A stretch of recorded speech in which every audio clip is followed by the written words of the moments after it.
Assalamualaikum warahmatullahi wabarakatuh. Bismillahirrahmanirrahim. Alhamdulillah wassalatu wassalamu ala Rasulillah wa ala alihi wa sahbihi ajma'in. Rabbi shrah li sadri wa yassir li amri wahlul 'uqdatan min lisani yafqahu qawli, amma ba'du.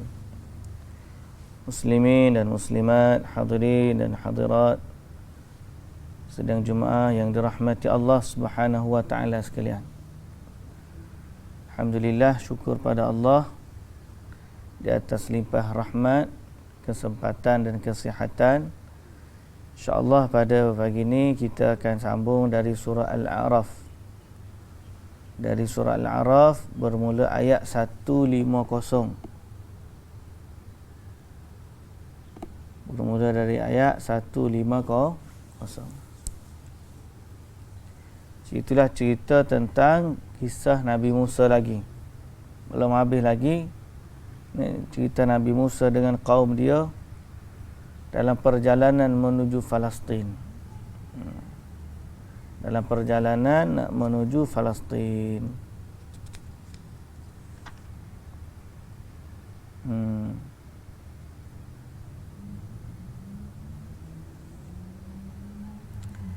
Yang mana kesudahan ceritanya Nabi Musa sendiri tak sempat masuk Palestin. Kesudahan ceritanya tak sempat masuk Palestin. Nabi Musa meninggal sebelum daripada sempat masuk Palestin. Tapi sebelum daripada berlakunya kisah Nabi Musa meninggal tu, maka antara Laut Mati dengan Palestin tu ada kisah-kisah di tengahnya. Banyak orang dengar cerita ni sebelum seberang Laut Mati. Mana cerita antara Nabi Musa lahir, duduk istana Fir'aun, besar, dilantik jadi rasul, lawan Fir'aun, cabar ahli sihir, campak tongkat jadi ular, mati, kemudian lari, sampailah Fir'aun kejar, jumpa dengan Laut Mati, pukul tongkat, seberang laut, Fir'aun mati. Habis cerita. Habis sebenarnya sambungan cerita ada lagi. Sampai bila? Sampai Nabi Musa meninggal pula. Kita ni kadang-kadang bila dengar cerita memanglah sempena. Macam kita lah kalau kita tanya orang cerita sirah Nabi sallallahu alaihi wasallam. Tempat kita ni repeat benda tu lah. Mari bulan Rabiul Awal, bulan depan nanti ni. Hari ni 15 Safar. Mari bulan Rabiul Awal, dia cerita lahir Nabi sampai Nabi diutus menjadi Rasul. Mari nuzul Quran, cerita Nabi Rasul diutuskan dalam Gua Hira, terima Quran. Mari bulan Rejab, cerita Isra wal Mi'raj. Lepas tu Rejab, Sya'ban, Ramadan, Syawal, Zulqa'dah, Zulhijjah, Ramadan tu barilah cerita perang Badar kalau ada. Kadang-kadang cerita perang Badar di bulan tu, nuzul Quran sekali, perang Badar pun sekali. Syawal, Zulqa'dah, Zulhijjah, Muharram, cerita bab hijrah. Cerita bab haji pun orang tak cerita pasal Nabi, pergi kursus haji je. Tak ada di masjid-masjid bila sampai bulan Muharram cerita bab perjalanan haji Nabi sallallahu alaihi wasallam. Sampai bulan Muharram cerita bab hijrah. Lepas tu Muharram, Safar, Rabiul Awal recycle balik cerita Maulid Nabi. Jadi tak baca cerita macam mana Nabi hidup, Nabi wafat, pesanan-pesanan Nabi di akhir hayat ni. Padahal Rabiul Awal ni bulan Nabi wafat. Secara sepakat 12 Rabiul Awal adalah tarikh kewafatan Nabi sallallahu alaihi wasallam. Jadi banyak sudut-sudut sejarah ni sebenarnya kita hanya dihidangkan dengan kisah-kisah yang berkaitan dengan sambutan. Sebab kita nak sambut, kita cerita pun tu. Yang kita tak sambut, kita tak cerita. Jadi ada sisi yang famous, ada sisi yang tak famous. Sebaiknya kita tahu belaka sejarah hidup Nabi sallallahu alaihi wasallam dari baginda lahir sampailah baginda wafat. Jadi sebuah cerita Nabi Musa alaihissalam, cerita setelah daripada selamat daripada Firaun, panjang lagi cerita dia. Panjang lagi. Baik, kita baca ayat dulu. A'udzu billahi minasy syaithanir rajim. ولما رجع موسى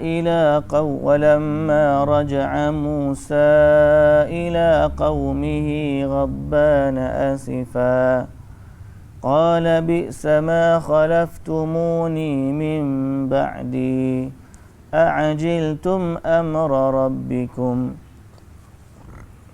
وألقى الألواح وأخذ برأس أخيه يجره إليه قال ابن إن القوم استضعفوني وكادوا يقتلونني فلا تشمت بي الأعداء ولا تجعلني مع القوم الظالمين قال رب اغفر لي ولأخي وأدخلنا في رحمتك وأنت أرحم الراحمين إن الذين اتخذوا العجل سينالهم غضب من ربهم وذلة في الحياة الدنيا وكذلك نجزي المفترين والذين عملوا السيئات ثم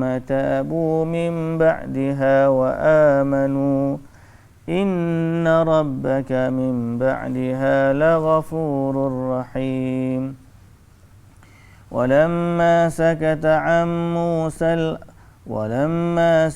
عن موسى الغضب أخذ الألواح وفي نسختها هدى ورحمة للذين هم لربهم يرهبون واختار موسى قومه 70 رجلا لميقاتنا فلما أخذتهم الرجفة قال رب لو شئت أهلكتهم من قبل وإياي أتهلكنا بما فعل السفهاء منا إن هي إلا فتنتك تضل بها من تشاء وتهدي من تشاء أنت ولينا فاغفر لنا وارحمنا وأنت خير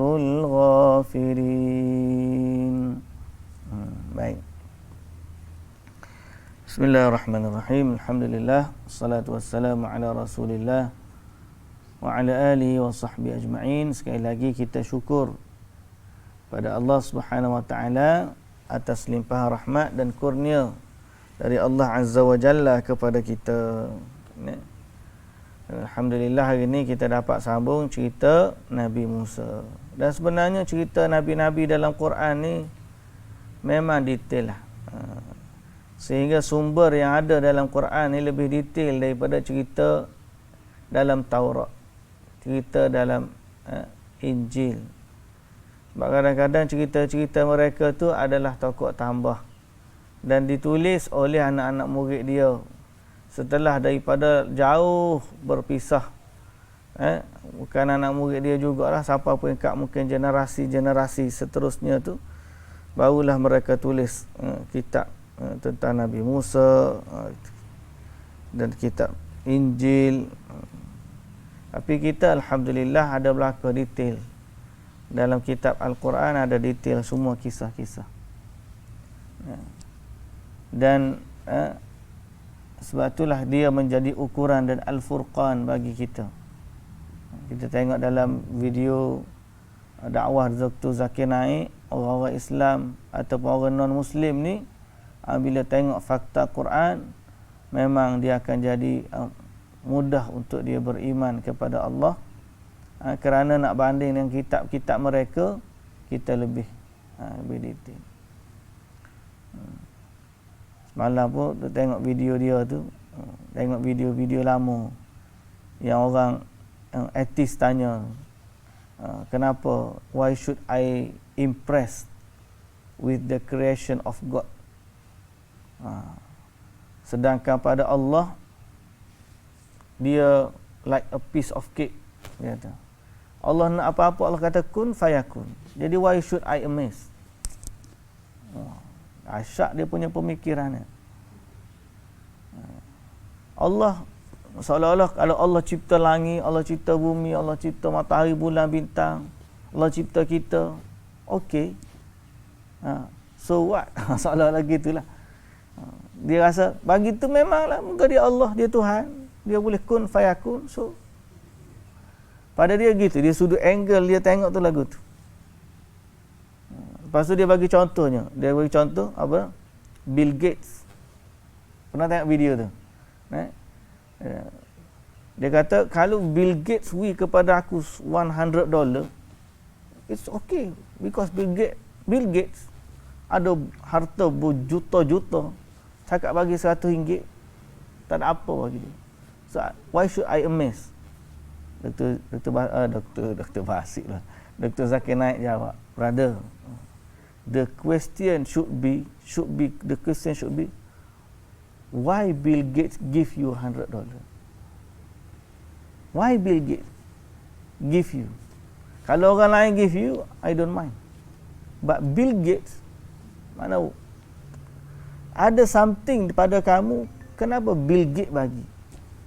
So bila dia dengar gitu tu, maknanya kita bukan nak tengok Allah Ta'ala tu pada keagungan dia semata-mata, tapi bagaimana rahmatnya Allah kepada kita.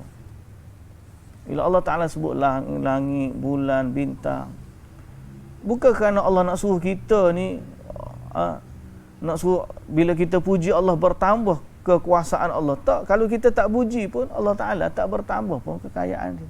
Dia dah memang Tuhan dah. Semua ni milik dia belaka dah.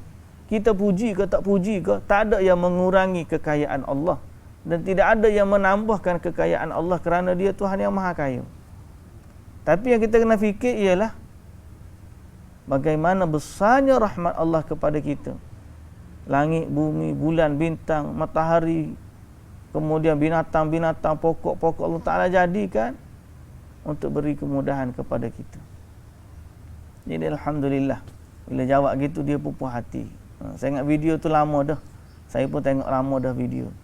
Cuma semalam bila duk tengok tu Dr. Zakir Naik ni, dia post balik video tu. Dan alhamdulillah, tengok-tengok dalam komen tu, rupanya orang bertanya tu masuk Islam. Dia masuk Islam lepas tu. Video 3 tahun lepas tu memang dia dah masuk Islam dah. Kita pergi ke page dia tu, Haris nama dia. Saya ingat soalan kadang-kadang Allah Ta'ala ni bagi besar juga pahala dia sebab dia hanya soalan tu. Jawapan tu memanglah Dr. Zakir Naik, kita kata dia memang hebat lah. Tapi salah seorang yang akan kongsi pahala dia ialah yang bertanya tu. Dia tanya, kemudian dia masuk Islam. Besar pahala. Asbab dia tanya tu, Dr. Zakir Naik pun syarah jawab, ramai orang ateis beriman kepada Allah. Jadi indahnya anugerah Allah. Kita tak sampai tahap tu lagi. Baik yang bertanya ataupun yang menjawab.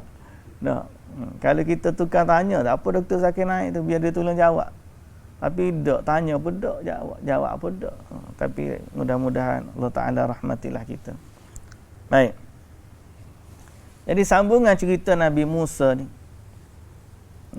Cerita Nabi Musa dengan kaum dia. Firman Allah Subhanahu wa taala, "Walamma raja'a Musa ila qaumihi ghadbana asifa." Dan apabila Nabi Musa kembali kepada kaumnya dengan marah dan duka cita. Ghadbana asifa. Asifa ni disebut oleh Abu Darda asyaddul ghadab, bersangatan marahnya. Marah dan ghadbana asifa disebut marah dan duka cita. Tapi dalam tafsir sebut Abu Darda kata al-asifu ialah asyaddul ghadab, kemarahan yang sangat-sangat marah. Jadi Nabi Musa ni bila dia balik jumpa kaum dia, tengok-tengok ada anak lembu. Cerita kita semalam, cerita Samiri kan. Cerita Samiri. Samiri ni asalnya pengikut Nabi Musa. Kemudian dia orang yang memiliki kedudukan yang istimewa, sehingga dia boleh ambil segenggam daripada tapak kaki kuda yang dipijak oleh kuda yang ditunggang oleh Jibril alaihi salam. Kemulia kedudukan dia. Tak? Nama dia apa? Syahid? Musa juga nama dia kan. Gelaran dia Samiri. Macam-macam lah. Kita pun tak nak. Adalah perbahasan. Ada yang kata Samiri ni kemudian lepas daripada Nabi Musa halau dia menghilang dan dia jadi Dajjal akhir zaman nanti. Macam-macam. Wallahu ta'ala alam. Ya, kalau kita detailkan bab tu pun tidaklah memberi manfaat yang banyak. Melainkan kita fokus pada apa yang Quran nak bagi tahu kat kita. Jadi kisah Samiri ni berkaitan dengan dia cipta, dia buat patung anak lembu. Jadi bila Nabi Musa AS balik setelah munajatnya 40 hari, tengok-tengok kaum dia ni tembah anak lembu. Apa yang dia buat? Qala bi'sa ma khalaftumuni min ba'di. Wahai kaumku, bi'sa ma khalaftumuni min ba'di, amatlah buruk apa yang telah kamu lakukan sepeninggalanku. A'ajiltum amra rabbikum, mengapa kamu terburu-buru tidak menunggu perintah Tuhan kamu? Mengapa kamu terburu-buru? Ai ista'jaltum maji'i ilaikum wa huwa muqaddarun minallahi ta'ala. Kamu terburu-buru supaya aku datang kepada kamu. Macam mana? Padahal Nabi Musa ni memang bermunajat dengan Allah Azza wa Jalla pada tempoh yang tertentu. Tapi kaum dia ni tak sabar. Tak sabar nak sembah Tuhan. Berasa lambat Nabi Musa ni.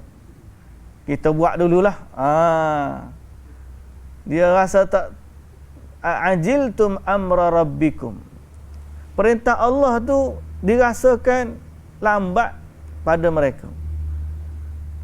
Dalam situasi yang lain boleh juga disebut ada sebahagian manusia yang rasa tak cukup dengan petunjuk Allah. Jadi dia nak cari petunjuk dari lain. Sebagaimana kaum Nabi Musa, dia tak tunggu petunjuk daripada Nabi Musa. Tapi dia terburu-buru nak sembah Tuhan, dia buat anak lembu. Itu maksud a'ajiltum amra rabbikum. Apakah kamu ni terburu-buru tidak menunggu perintah Tuhan kamu? Wa alqal alwaha. Kemudian Nabi Musa pun meletakkan lauh-lauh. Meletakkan, diterjemah di sini meletakkan. Sedangkan dalam maksud bersebenar alqa ni melemparkan. Jadi Nabi Musa ni dianugerahkan luh. Luh ni makna papan catatan yang mana berisi di dalamnya Taurat. Kemudian bila balik tengok tu, dia bawalah Taurat ni. Bawalah luh dia ni. Kemudian sampai tengok kaum dia sembah anak lembu, dia campakkan luh tersebut. Wa akhadha bi ra'si akhihi yajurruhu ilaih, serta dia memegang rambut kepala anak saudaranya. Dia pegang kepala. Tapi dalam ayat lain wa akhara dia pegang janggut dia kan. La ta'khudh bi lihyati wala bi ra'si. Jangan kamu ambil janggutku dan kepalaku. Jadi dia pegang kepala dalam ayat surah apa tu? Maryam ke? Surah Taha kan? Surah Taha cerita ya, dia pegang janggut. Pegang janggut Nabi Harun. Dia berkata, dia apa? Qala ya ibna ummal. Qala ya ibna umma. Wahai anak ibuku. Wahai anak ibuku. Marah dah tu. Wahai anak ibuku. Maksudnya adik-beradik dia ya. Anak ibuku. Tahu adik-beradik seibu ke apa? Nabi Harun dengan Nabi Musa ni. Antara adik-beradik lah. Seibu sebapak tu tak tahu. Ya bena umma. Dia kata apa? Wahai anak kepada ibuku.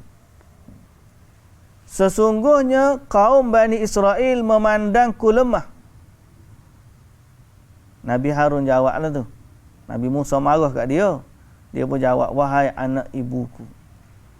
Sesungguhnya kaum Bani Israel memandangku lemah. Dan nyaris-nyaris mereka membunuhku ketika aku larang mereka. Maknanya Nabi Harun larang dah. Tapi kaum ni, Bani Israel ni dia menganggap Nabi Harun ni lemah. Dan tidaklah sehebatnya Nabi Musa.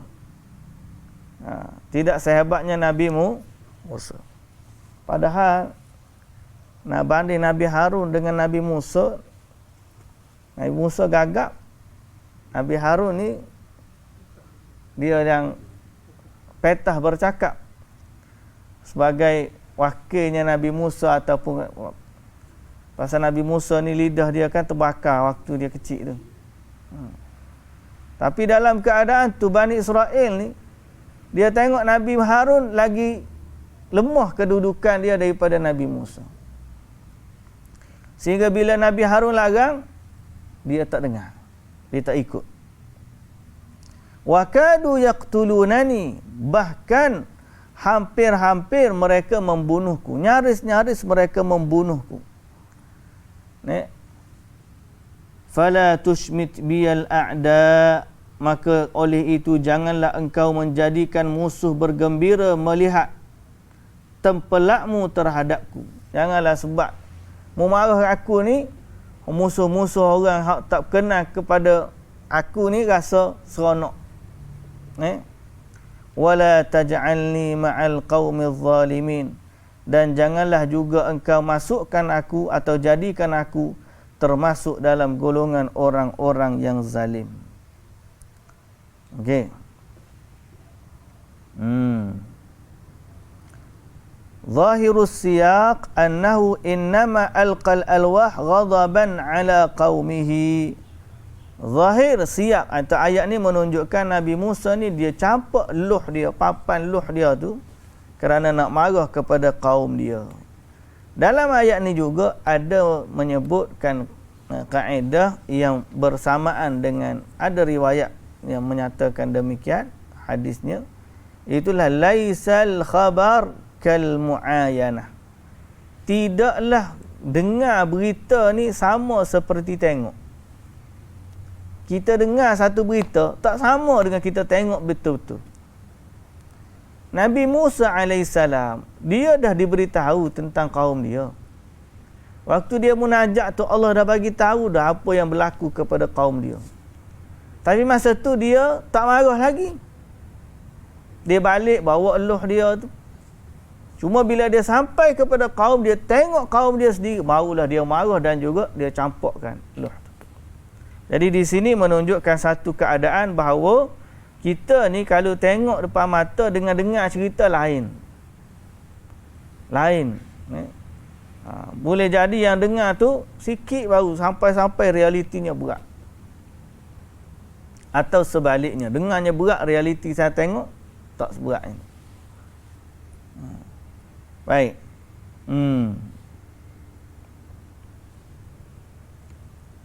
Kemudian lepas daripada tu, qala rabbighfirli. Bila Nabi Harun jawab macam tu kepada Nabi Musa, maka Nabi Musa pun berdoa kepada Allah, wahai Tuhanku, ampunkanlah aku, wali akhi, dan ampunkanlah bagi saudaraku, wa adkhilna fi rahmatik, dan masukkanlah kami dalam rahmatmu, wa anta arhamur rahimin, dan engkaulah Tuhan yang maha yang mengasihani dari segala yang mengasihani. Baik. Kemudian Allah Ta'ala kata apa? Setelah daripada tu, mana dia pun minta ampunlah dengan Allah.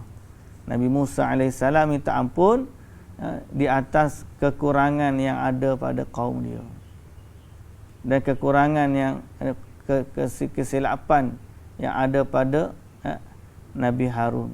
Dia minta ampun kepada Allah Azza wa Jalla. Padahal yang salahnya Bani Israel.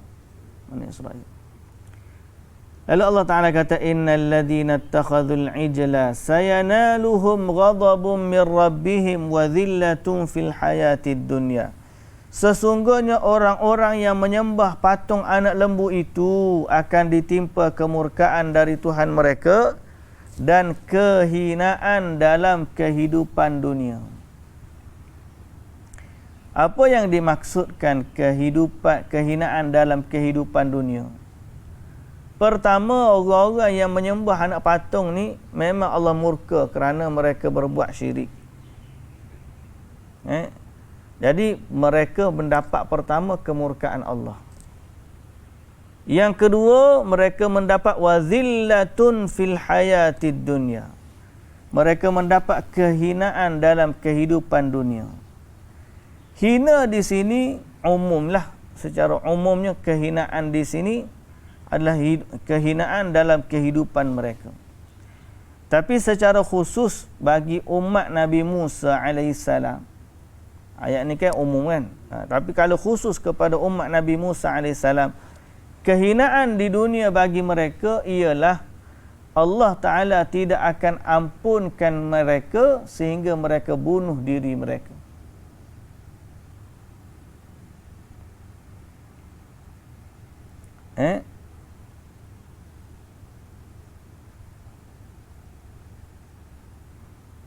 Allah Ta'ala tidak menerima taubat sehinggalah mereka membunuh diri mereka sendiri. Sebagaimana yang diceritakan dalam surah Al-Baqarah. Wa amma dhullah fa'aqabahum dhalika dhullan wa sigharan fil hayatid dunya. Jadi kehinaan tu, setelah daripada tu mereka pun masih lagi dalam kehinaan sehingga mereka bertaubat kepada Allah. Dunia, fil hayati ad-dunya, kehidupan di dunia. Wa kadzalika najzil muftarin. Jadi walaupun dia taubat, maknanya Allah Ta'ala tak sebut kehinaan dunia akhirat dalam ayat ni. Sebab kalau dia taubat, Allah Ta'ala ampunkan dosa-dosa dia. Cuma syariat Nabi Musa pada mereka, kalau taubat itu adalah untuk urusan akhiratnya. Urusan dunia mereka akan dihukum oleh Allah Azza wa Jalla di dunia. Jadi salah satu bentuk hukumannya ialah mereka kena bunuh diri masing-masing. Beza dengan syariat kita, syariat umat Nabi Muhammad sallallahu alaihi wasallam ni, yang mana Allah Ta'ala memberikan kepada umat ni apa yang dia tak beri kepada umat sebelumnya.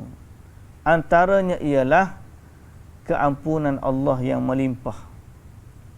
Sehingga hamba dia saat ini kalau nak bertaubat kepada Allah tak perlu bunuh diri. Ini rahmat Allah kepada kita lah. Rahmat Allah kepada kita. Wa kadzalika najzil muftarin, dan demikianlah kami membalas orang-orang yang mengada-adakan perkara yang tidak benar. Jadi kenapa mereka mendapat kehinaan ini? Kerana mereka buat sesuatu yang Nabi dia tak suruh. Ni mengada-adakan, muftari ni mengada-adakan.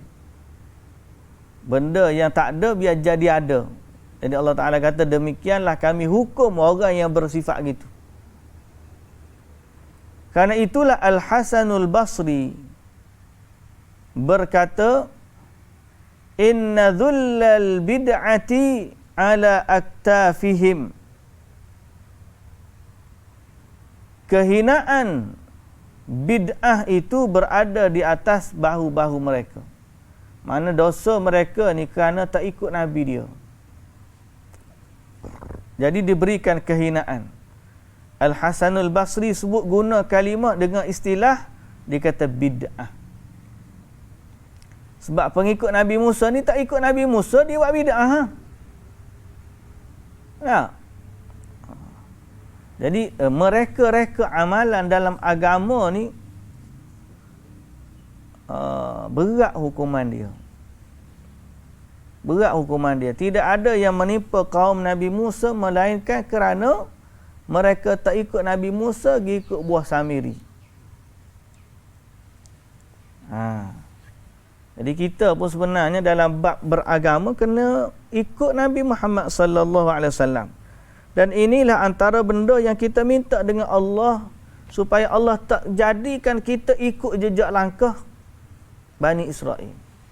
Ghairil maghdubi alaihim waladdallin. Hak kita nak minta tu, minta berlindung dengan Allah agar Allah Ta'ala tidak tunjuk kepada kita jalan orang-orang yang dia murkai, iaitulah Yahudi. Inilah cerita Yahudi ni. Tak ada apa-apa lagi Nabi Musa tak balik, dia dah buat patung anak lembu. Dia tak sabar menunggu wahyu. Jadi kalau ada orang zaman ni perangai serupa lagu tu juga, suka buat syariat sendiri, maka serupalah dengan Bani Israel. Sedang kita secara hakikatnya beragama ni kena mengikut panduan, bukan mengikut perasaan. Ikut perasaan molek belaka. Tapi ikut panduan dan petunjuk, iaitu Quran dan hadis, barulah kita terpandu. Semalam tu viral pula cerita pasal baca Bismillah 786. Pernah dengar Bismillah 786? Baca Bismillah 786 kali. Mari mana nombor Bismillah 786? Ni banyak orang-orang India Muslim duduk amal. Jadi ayat azimat lah macam-macam 786. Malah ada orang beli pelik kereta pun ada. Ada beli pelik kereta pun. Pasal apa kita? Berapa pilih nombor 786? Sebab dia adalah Bismillah. Dia boleh kata lagu tu. 786 tu adalah Bismillah pada dia. Pelik tak orang nak pelik? Bila tanya kenapa? Kerana dia kata memanglah benda ni tak ada dalam Quran, tak ada dalam hadis. Tapi bukanlah benda tak ada Quran dan dalam hadis kita tak boleh nak amal.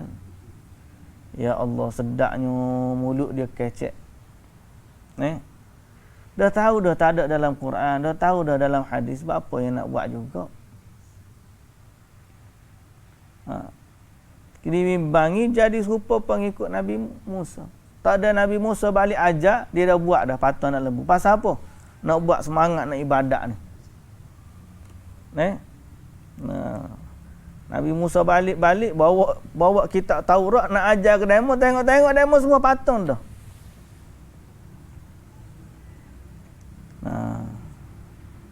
Jadi jangan jadi perangai macam tu.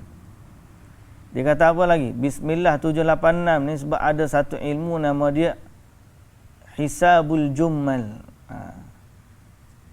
Cara kira perkataan. Jadi ba ni ada nombor dia. Sin ni ada nombor dia. Mim ni ada nombor dia. Kira-kira nombor-nombor tu sampai Bismillahirrahmanirrahim, total jumlah dia 786. kita kata ni benda ni tak pernah Nabi ajar pun. Tak pernah pun Nabi ajar. Sallallahu alaihi wasallam. Kemudian baca pula 768 kali. 786 kali baca. Lepas baca ni akan dapat fadilat tertentu pula. Hajat tu tertunai, hajat ni tertunai. Ni semua ni dipanggil mengarut lah tuan-tuan. Bahasa mudah agak mengarut. Sebab tu baru ni saya dah bincang dengan mak saya. Dia kata, "Pah lagu mana kita ni? Pah lagu mana kita ni? Oh, ustaz ni kata boleh, ustaz tu kata tak boleh, gini. Pah lagu mana kita? Kita bukan reti pun ada keahlian nak tapis." Muslimin dan muslimat yang dirahmati Allah. Sebab tu sebagai orang awam, kita kena tengok orang hak kata tu. Kalau kita ada keahlian untuk tapis perkataan dia, maka kita dengarlah perkataan dia. Tapi kalau kita tak ada keahlian, tak boleh beza mana hak perkataan dia ni sunnah, mana daripada perkataan dia ni bid'ah. Sebab orang duk kata bila tengok sekali cerita nipu ni keluar. Balik tu cerita sekali, amalan rekaan banyak keluar daripada mulut dia. Bukan tak ada hak betul, ada hak betul. Tapi daripada hak betul tu ada juga hak tak betul. Maka kaedah kita jalan mudah bagi orang awam ialah jangan ambil ilmu daripada dia. Walaupun ada hak betul ni, sebab apa? Sebab kita tak reti nak membezakan antara hak betul dengan tak betul. Habis tu Ustaz, tak ada lah ilmu kitanya. Ilmu dia seorang. Pergi cari ustaz lain yang memang tidak ada skandal. Skandal apa? Skandal pendustaan di atas agama. Tidak ada perkara-perkara yang mereka sebut sebagai pendustaan dalam agama. Bila dia sebut Quran Sunnah. Ni dak mudah-mudah je. Cerita bab 786 lah, cerita bab amalan pelik macam-macam. Fadilat pun pelik-pelik. Kita ketahuilah.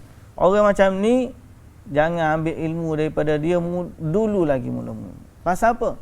Sebab kita tak ada keahlian untuk beza mana betul, mana tak betul.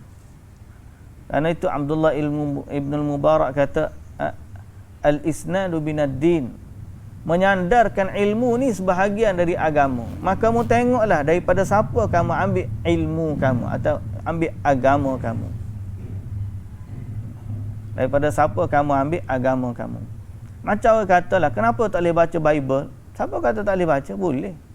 Tapi kenapa kita tak galakkan orang baca Bible? Sebab kalau orang awam dia tak tahu inti Al-Quran, bila dia baca Bible, dia tak boleh nak beza hak mana betul, hak mana salah. Sebab Bible ni kita semua tahu asal dia kalam Allah. Cuma kita juga tahu dia sudah diubah. So kalau kita baca Bible, dia ada 3 bahagian kita kena bagi. Ni pertama, apa yang sama dengan Quran. Mana-mana inti dalam Bible sama dengan Quran, maka kita terima. Yang kedua, mana-mana inti dia yang bertentangan dengan Quran, maka kita tolak. Yang ketiga, mana-mana inti dia yang tak sama, tak ada dalam Quran tapi tak bertentangan dengan Quran, ni kita boleh dengar, nak percaya boleh, tak percaya pun boleh. Hadithu an Bani Israel, ceritalah daripada Bani Israel. Nabi kata tak ada masalah. Cuma nak kata betul, nak kata tidak, hak bahagian ketiga ni kita duduk tengah-tengah. Jadi pengukur 3 bahagian ni, kayu ukur dia mana? Quran. Tiba-tiba kalau orang tu tak faham Quran, dia tak tahu pun inti Al-Quran, boleh tak dia buat 3 perkara ni? Dia tak boleh buat 3 perkara. Jadi sebab itulah kita kata, orang yang tak tahu sunnah, Dia tak ngaji. Orang awam. Dia kata, saya tak erti Ustaz, saya dengar asal nama Ustaz tu, okey ya. So, kalau kita tak ada kemampuan untuk cek, Ustaz tu cakap ni betul ke tidak? Sebab di dunia zaman kita ni banyak muncul ustaz-ustaz. Ustaz-ustaz segera pun ada, ustaz-ustaz betul pun ada. Tapi ada juga ustaz yang bercampur perkataan dia. Ada hari kita baca, oh bagusnya dia dengar. Mari pula dengar sekali lagi, oh ustaz ni cerita amalan-amalan hak palsu banyak. Macam mana Kita tak kata dia ni salah belaka, tak. Takkanlah satu manusia tu tak ada baik langsung. Betul lah. Tapi kita sebagai orang awam, kalau kita nak ambil ilmu daripada orang sebegini, dalam keadaan kita tak ada ilmu asas, mana yang sunnah, mana yang tidak sunnah, mana yang bertentangan dengan Quran, mana yang tidak bertentangan dengan Quran, maka sebaiknya kita ambil pendekatan, kita ngaji dengan orang yang selamat, yang tak perlu kita berat-berat kepala ni, nak tahu orang ni nak kena cek pula dia ngajar satu-satu, letih kita. Orang awam ni kadang-kadang dia dengar ustaz tu kata betul lah gitu, dia gitu ya. Jadi jalan selamatnya, kalau ada ustaz-ustaz yang kita ragui tentang tu, bukan kita kata dia tak ada ilmu langsung, tak. Tapi sebagai langkah berjaga-jaga, kita jangan belajar dengan orang yang bercampur aduk antara kebenaran dengan kebatilan. Mungkin hak dia sebut tu 2 daripada 10 hak bid'ah, 8-nya bagus. Tak, mungkin 4 daripada 10 tu bid'ah, 6 lagi betul mengikut amalan hak sunnah. Tapi kita sebagai orang awam, kita tak boleh nak beza hak 2 daripada yang 8, hak 4 daripada yang 6. Sejalan keselamatan dia ialah bukan ilmu tu ada dengan ustaz tu je. Ambil daripada ustaz-ustaz yang macam kita kata buku hadis lah. Orang duk kata tentang kitab, contoh apa yang kita nak sebut, kitab Ihya lah, contoh kitab Ihya Ulumuddin. Baguslah. Al-Imam Al-Ghazali seorang ulama kibar, ulama besar, bukan ulama yang main-main dengan kita. Banding kita dengan dia, hebat dia lah. Tak, banding kita dengan dia ni, hebat dia lah dari sudut ilmunya. Kita tak boleh nak tulis kitab jilid-jilid lagu tu. Dia pula ulama besar mazhab Syafi'i. Tapi bila ulama-ulama besar yang lain juga teliti hadis-hadis dalam kitab dia, bukan kita lah, ulama-ulama lain. Kita ni dia tengok ya. Nah, ulama-ulama lain dia teliti pula kata dalam Ihya tu ada hadis-hadis yang lemah dan ada hadis-hadis yang palsu. So kita ni, aku tak ada keahlian. Nak baca kitab tu kita tak erti nak bezakan, maka kita kata baik pergi ambil kitab Lu'lu' wal Marjan, kitab yang memang sahih disepakati Bukhari dan Muslim. Settle. Jalan mudah kan ada. Bukan kitab tu je ada. Ustaz pun lagu tu lah juga.